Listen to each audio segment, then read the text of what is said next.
Pois bem, queridos, vamos lá, continuando. A gente vai agora falar sobre como calcular áreas da superfície desses 4 sólidos que a gente já estudou. Nos prismas, cilindros, quando eu falo agora cilindro, cilindro circular, pirâmides e cones. A área lateral, que é a área da superfície lateral do prisma, como eu já disse, vai ser a soma das áreas das faces laterais. Cada caso é um caso. Então não vou colocar uma fórmula aqui, embora eu possa, mas a princípio não. No exercício eu vou fazer um comentário. A pirâmide também. As pirâmides têm faces que são triângulos, e aí a área lateral da pirâmide vai ser a soma das áreas de todos esses triângulos, que são as faces laterais. Se ele quiser a área total, você vai incluir a área da base, mas aí a área da base também vai depender de se essa base é um retângulo, um quadrado, um triângulo, um pentágono, um hexágono, se é regular, se não é, se é um trapézio. Aí cada caso vai ser um caso e não é geometria espacial.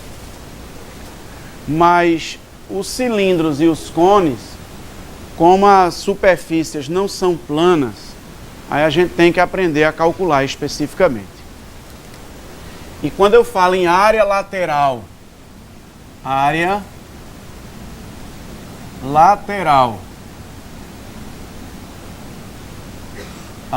de um cilindro, aqui no ensino médio, obrigatoriamente, ele vai precisar ser um cilindro reto. Ele não vai poder cobrar a área lateral de um cilindro que não seja reto. Isso vai fazer diferença. Na área lateral faz.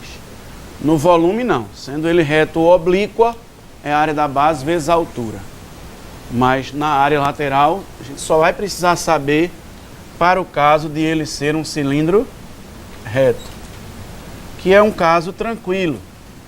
Acho que todos vocês lembram que para a gente mentalizar, pensar na ideia da área da superfície lateral de um cilindro reto,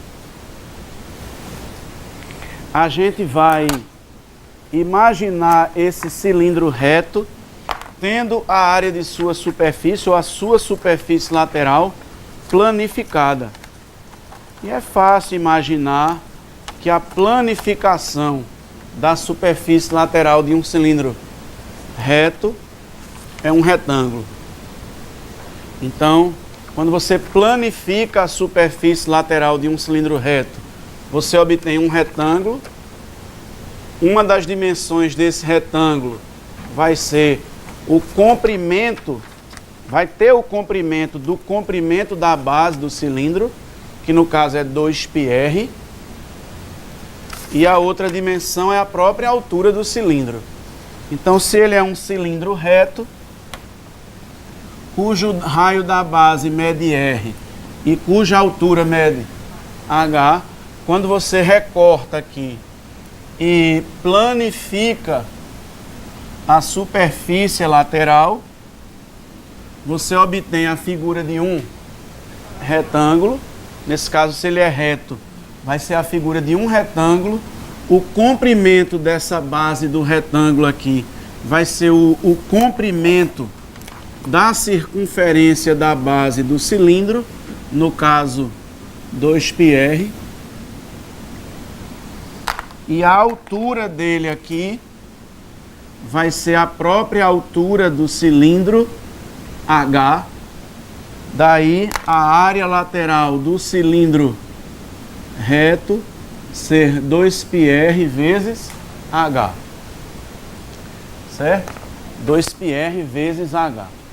Na verdade, pessoal, isso aqui pode ser generalizado, essa área da superfície lateral pode ser generalizada, a ideia, para qualquer sólido genérico daquele que a gente chamou de cilindro genérico, desde que seja reto. Então, se eu tiver uma coisa daquela meio irregularzona aqui, mas que seja reta, exclusivamente se for reta, tá?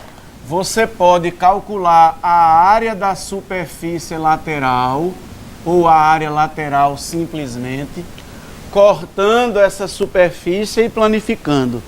Se ela for de fato reta, mesmo que não seja um cilindro circular, mas se ela for reta, você pode recortar e planificar, que quando você planificar, você vai ficar com um retângulo.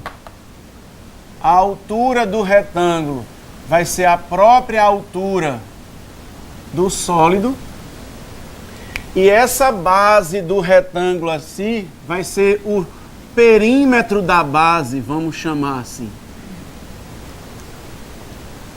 Eu não vou mais poder colocar 2πr, porque essa base não vai ser mais obrigatoriamente circular, mas ela vai ter um perímetro, não vai? Não vai? Então eu posso pegar esse perímetro, quando eu planificar, ele vai virar o comprimento da base desse retângulo. E a outra medida do retângulo vai ser a altura. Então eu posso dizer que, em geral, para um sólido geral como esse, a área lateral é o perímetro da base vezes a altura. Mas tem que ser reto. Tá? Esse cilindro genérico reto. Ou uma superfície gerada por esse deslocamento, quando a trajetória do ponto médio dessa superfície é perpendicular ao segmento gerador, a geratriz. Se ela for assim, inclinada, aí eu já não posso usar essas formulinhas, e o que a gente sabe do ensino médio já também não é o suficiente. Aí ele também não cobra. Certo? Isso vale naturalmente, se vale para qualquer coisa dessa, vale para o prisma reto. Então, se ele for um prisma reto, tem problema nenhum. Tá aí, ele é um prisma reto, beleza.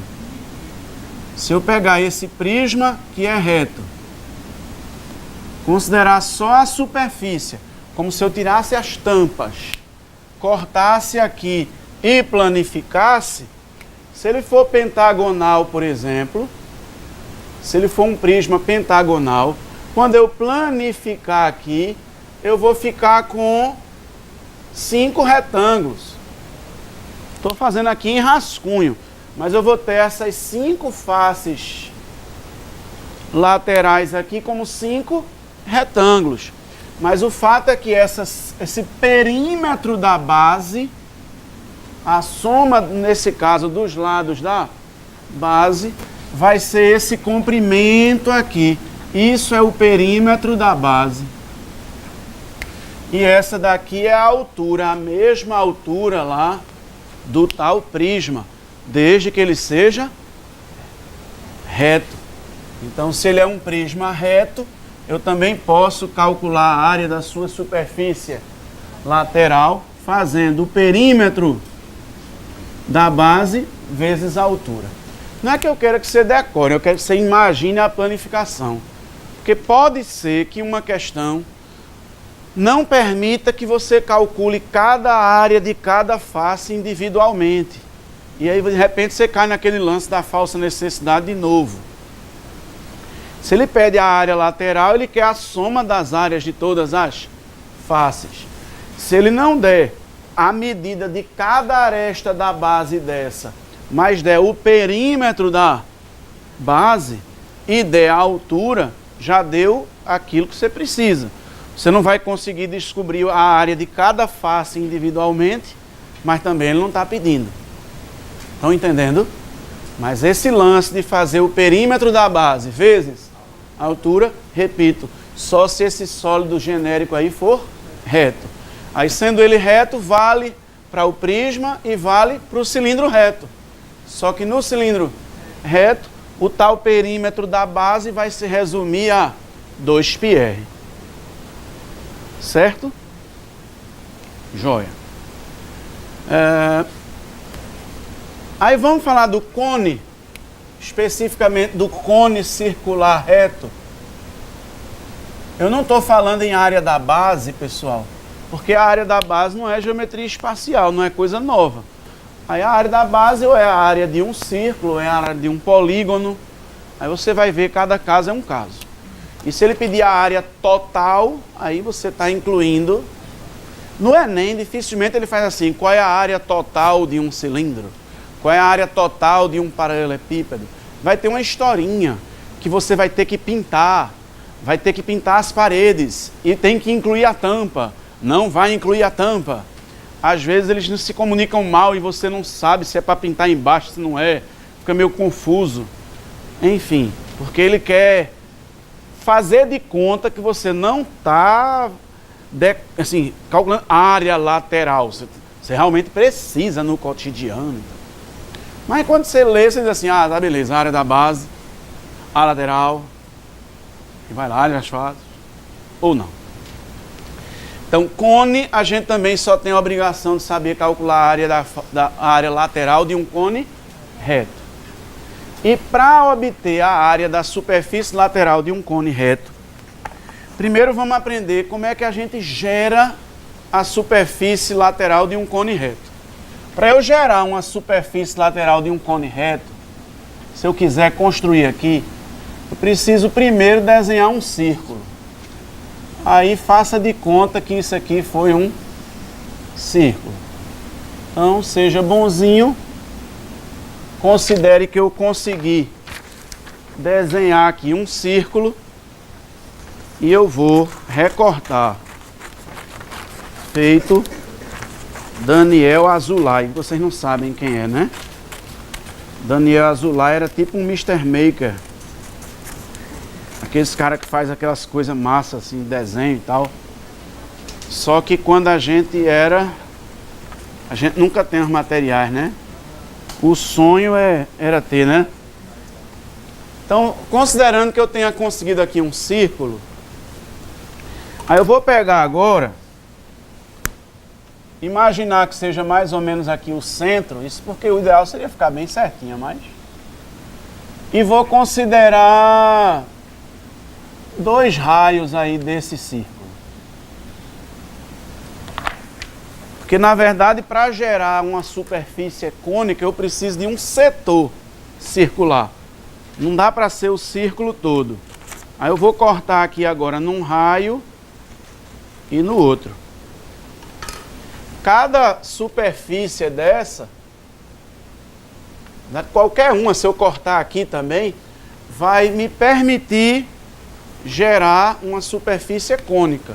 Se eu fizer coincidir esse raio com esse aqui, aí isso deixa de ser 2D, passa a ser uma superfície no espaço. Ela não é mais uma superfície plana, mas ela é planificável. E do mesmo jeito que quando a gente planifica a superfície lateral de uma coisa genérica dessa aqui, desse cilindro genérico, a gente abre e forma um retângulo.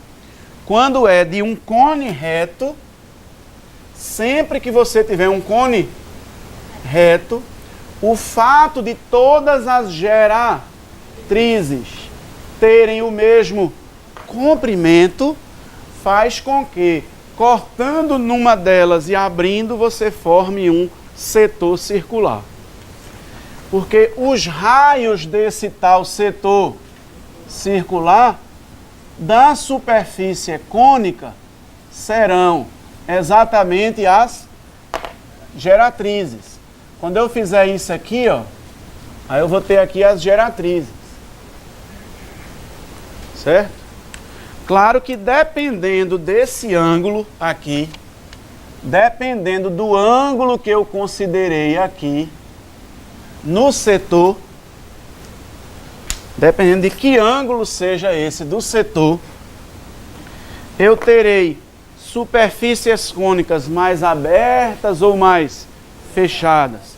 Quanto menor for esse ângulo, mais fechadinha vai ser a superfície cônica, tá? Menor vai ser o ângulo entre essas duas geratrizes aqui. Ela fica mais fechada, vulgarmente falando. Alvino, pode acontecer de eu formar com um semicírculo? Poderia esse setor ser meio círculo? Poderia, tranquilamente. tem problema nenhum. Se eu quiser cortar aqui para pegar um semicírculo, está aqui agora um semicírculo, eu consigo formar uma superfície cônica. Inclusive uma curiosidade, quando esse ângulo daqui é de 180 graus, quando eu gero a partir de um semicírculo, o cone que eu obtenho é um cone que a gente chama de cone equilátero. Ele vai ter essas geratrizes com o mesmo comprimento que o diâmetro da base. Aí essa secção, que a gente chama de secção meridiana, vai ser um triângulo equilátero. É uma coincidência que eu vou justificar já já. Eu só obtenho um cone equilátero se a superfície que eu usei para gerar esse cone for um semicírculo. Se for menos de um semicírculo, como esse aqui, ele vai ficar mais fechado do que um triângulo, do que um cone equilátero. Se for mais do que 180 graus, ele vai ficar mais aberto do que um cone equilátero. Certo? O que acontece? Para calcular a área da superfície do cone reto, você vai precisar se ligar que cortando e gerando essa superfície, você vai obter um setor circular, uma parte de um círculo. Então eu vou desenhar aqui assim, como se fosse assim, olha, essa é a área da superfície. Claro que se esse fosse realmente um cone equilátero, como eu disse, se fosse, isso aqui seria um semicírculo. Mas não tem que ser, eu estou pegando o caso geral. Calcular a área lateral do cone reto vai ser calcular a área desse setor. Sim ou não? Considere que ele me deu tudo sobre o cone, ou seja, eu sei quanto é o raio da base, eu sei quanto mede a geratriz e sei quanto mede a altura. Ele nunca dá esses três num cone reto, só dá 2 no máximo. Porque quem tem 2 desses descobre o outro. E pode ser que o que ele peça precise justamente do que ele não deu, que é para ele obrigar a usar o teorema de Pitágoras e obter o que está faltando.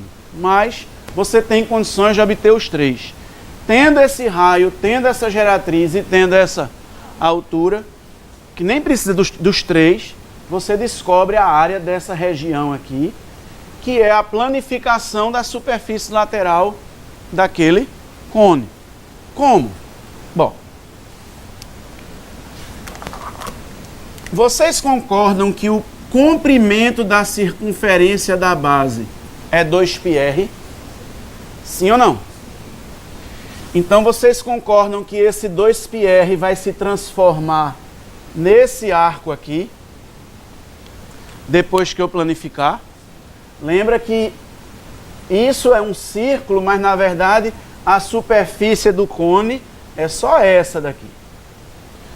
Se eu pegar aqui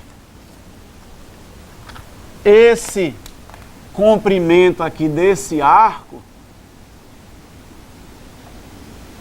quando eu formar a superfície cônica, aí eu vou ter aqui como sendo a circunferência da base, o 2πr.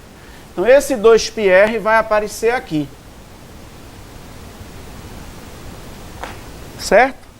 Só que esse 2πr é o comprimento desse arco. Lembra que esse aqui não é um círculo de raio R. Esse círculo aqui tem raio G, porque isso é a geratriz. Então esse comprimento todo, o comprimento total aqui, esse total aqui é 2πg. O R que eu estou falando é esse raio da base aqui. E não o raio do setor. O raio do setor aqui é o G. É esse raio depois de construído o cone. É esse raiozinho daqui, ó. R é o raio desse círculo aqui, da base, já formado. E não o raio desse setor. O raio do setor aqui é a geratriz do cone. É o G. Sim ou não? Até aí tudo bem? Você concorda que esse comprimento 2πr é uma certa fração do comprimento 2πg? Sim? Se esse comprimento 2πr fosse metade do 2πg, a área não seria metade de tudo?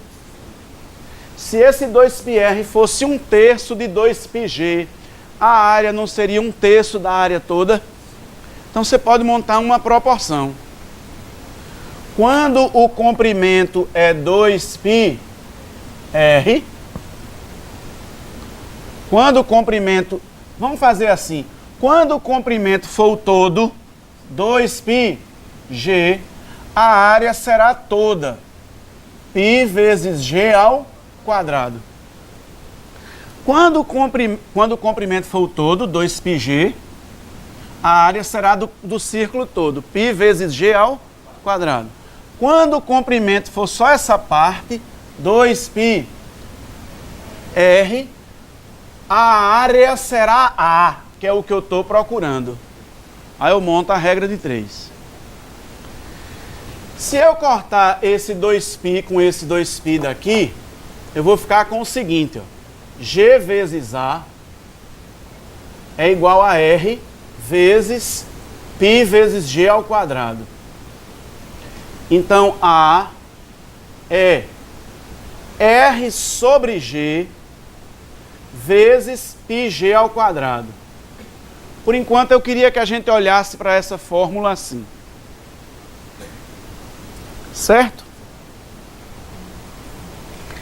R sobre G é a fração que esse raio representa da geratriz. Por exemplo, se esse raio for 1/3 da geratriz,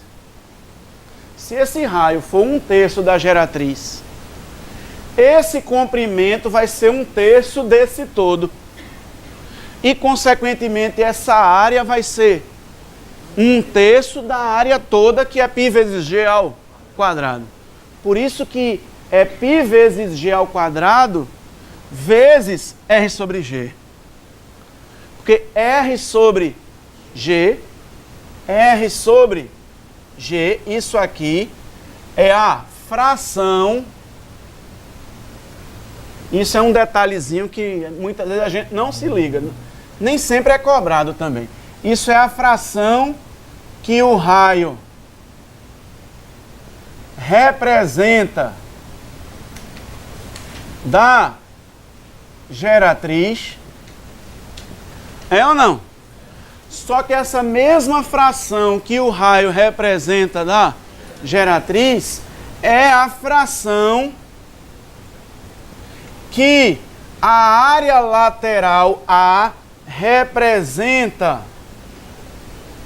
da área π vezes g ao quadrado, que seria a área do círculo todo de onde eu extraí o setor que gerou o cone. É a mesma fração. E que, consequentemente, é a mesma fração que esse ângulo vai ser de 360 graus. Então é bom saber isso, porque vai que numa determinada questão ele pede para você identificar esse ângulo. Que ângulo é esse? Esse ângulo θ aqui, ele sempre vai ser R sobre G de 360 graus. Porque se o raio for 1/5 da geratriz, esse arco vai ser 1/5 dessa circunferência toda e, consequentemente, esse ângulo vai ser 1/5 de 360 graus. Então, R sobre G também é a fração que o ângulo θ lá representa de 360 graus. Ângulo θ é o ângulo central do setor, que é a planificação da superfície lateral do cone. Veja, esse ângulo θ que eu estou falando não é o ângulo do cone construído, é o ângulo da superfície após planificada. Certo? Sim ou não? Tá ouvindo, mas e se eu quiser descobrir qual é esse ângulo daqui mesmo? Você pode pegar a metade dele, que é esse aqui, e calcular, vamos dizer, o seno. O seno, vamos chamar esse todo de alfa. Se esse todo for alfa, aqui não vai ser alfa sobre 2. Aí R sobre G vai ser o seno desse alfa sobre 2. Aí com o seno desse alfa sobre 2 é que você vai ter que descobrir qual é o alfa sobre 2. Mas aí é óbvio que você não é obrigado a saber. Se o seno for um quinto, se o seno de alfa sobre 2 for um quinto, quanto é que é o alfa sobre 2? Ah, não sei, eu não tenho a obrigação de saber qual é o ângulo cujo seno é um quinto, mas ele pode fornecer.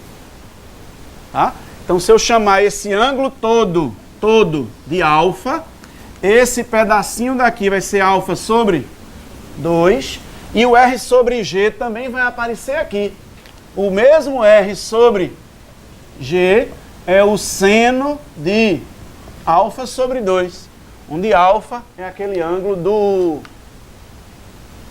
do cone já montado, formado e não planificado. Vamos ver aquilo que eu disse?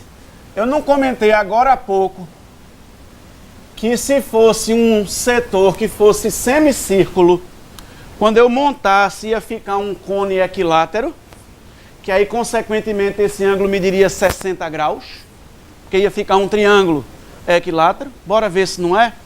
Se esse ângulo é de 180 graus, não é porque esse arco é metade do todo, é ou não? Então é porque R é a metade de G. Ora, se R for igual a metade de G, é porque G é igual a 2R. Só que 2R é isso. Aí se G é igual a 2R, fica um triângulo equilátero. Então, de fato, quando ele for um semicírculo e eu monto, eu formo um cone cuja secção meridiana é um triângulo equilátero, chamado de cone equilátero. Também existe o termo cilindro equilátero, que eu não comentei. Cilindro equilátero é quando a secção meridiana do cilindro é um quadrado. Aí se essa secção meridiana do cilindro é um quadrado, aí no caso a altura é que é igual a 2R, H igual a 2R, porque fica um quadrado, aí ele é chamado de cilindro equilátero. Certo? Firme? Então, pessoal, mentalmente eu posso, tendo essa compreensão, já dizer que a área lateral é R sobre G de πg ao quadrado. Muitas vezes eu faço isso, eu penso isso. Eu tenho lá um cone, tá? O raio da base mede 2 e a geratriz mede 7. Tá? Aí eu faço, poxa, se esse raio mede 2 e a geratriz mede 7, então quando eu planificar, eu vou gerar um setor que é 2/7 do círculo. Correto? Esse R sobre G diz um monte de coisa do cone. Então eu já penso que a área lateral vai ser 2/7 do círculo que eu teria com raio 7, porque o raio vai ser a geratriz. Então é 2/7 de π vezes 7 ao quadrado. Livros não falam isso, eu acho que você não vai achar isso em livro nenhum. Estou dizendo assim, nenhum, eu não aprendi isso em livro. Isso foi observação. O livro vai chegar a isso aqui, vai pegar isso aqui, vai simplificar o G com o G e vai dar a fórmula que é mais famosa. π vezes R vezes G. π vezes R vezes G. Certo? πRG.